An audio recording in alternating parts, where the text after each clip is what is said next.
Hello, welcome back to part 2 of column bracings or vertical bracings, as it is. It is called vertical bracings. Other name is column bracings. So if you take a look on the screen here, you can see we've located points. And these points, I think you know the meanings of these points. The meaning of these points just to give us guidelines when you try to creating a polygon plate that will be forming part of our central gusset plate for these vertical bracings. Are we together?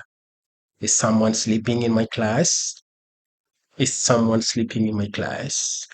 Okay, now let me just come to still there and pick on the plate and start right from this part. And start right from this part. And if I snap here, I'll snap all the way here and snap here and snap here and move all the way here and close the loop. The loop has been closed.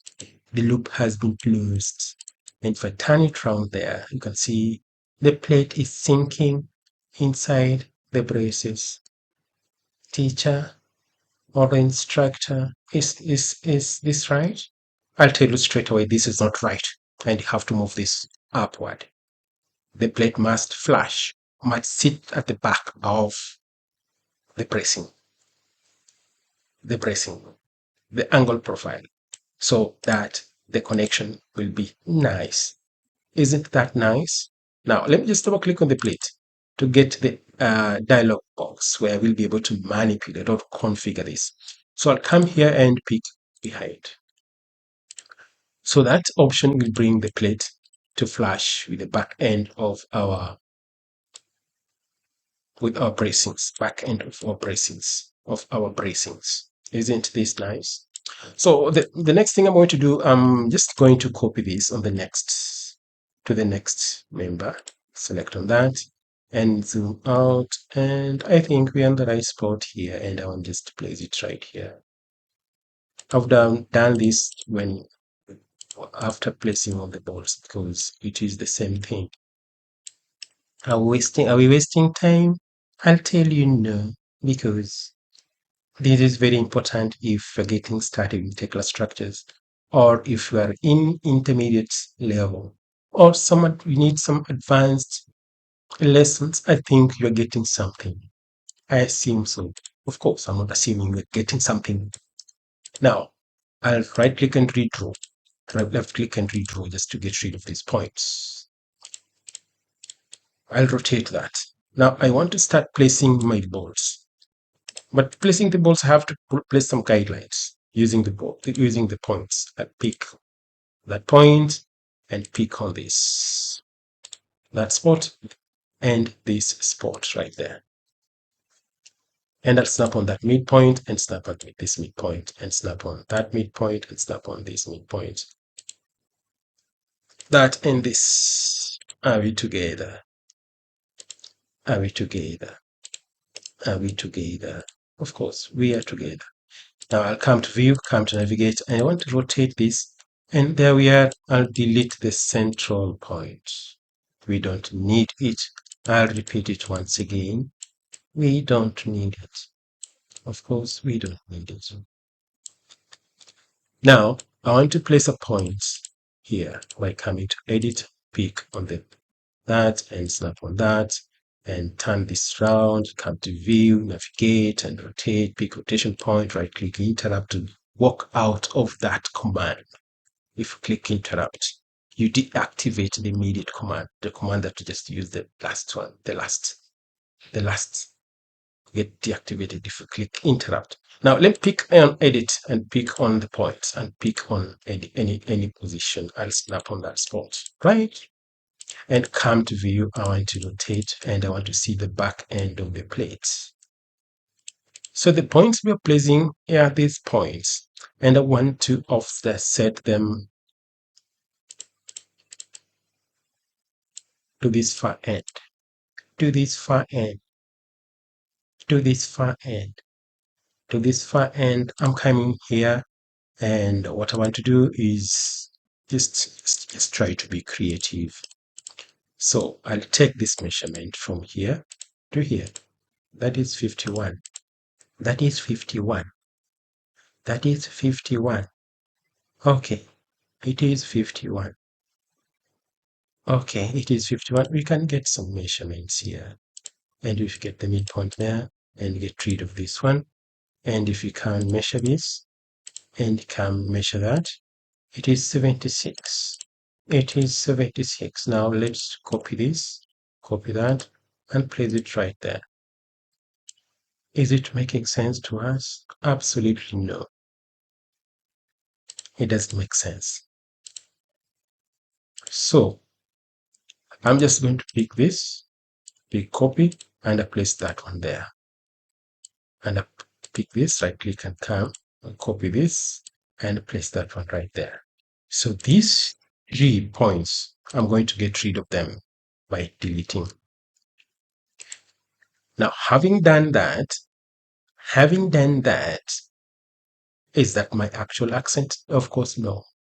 Having done that, now I'm coming to steel and coming to bolts. Pick this and this, right click, and I want to place the bolt right there. I'll come and check the distance of the points, these points here.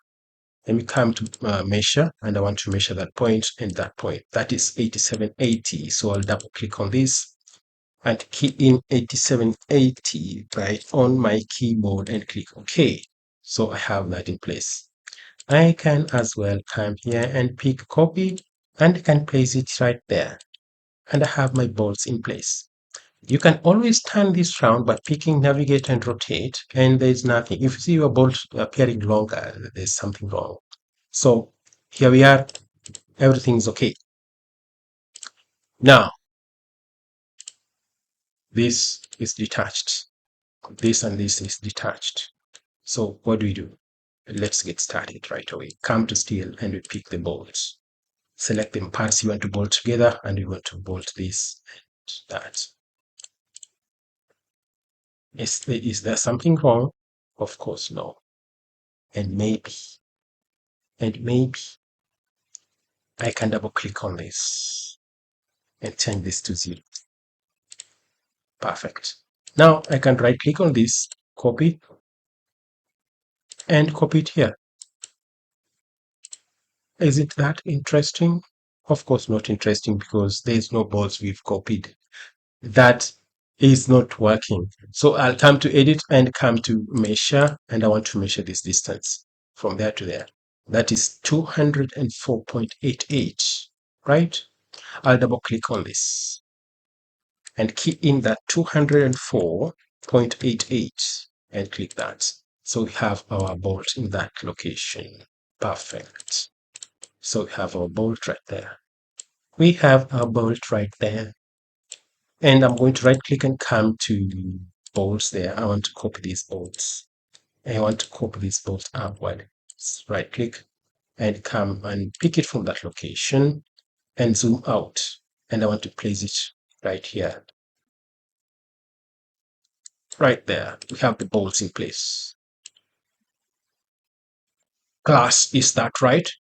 And isn't that interesting? Is that meticulous? Is that understandable?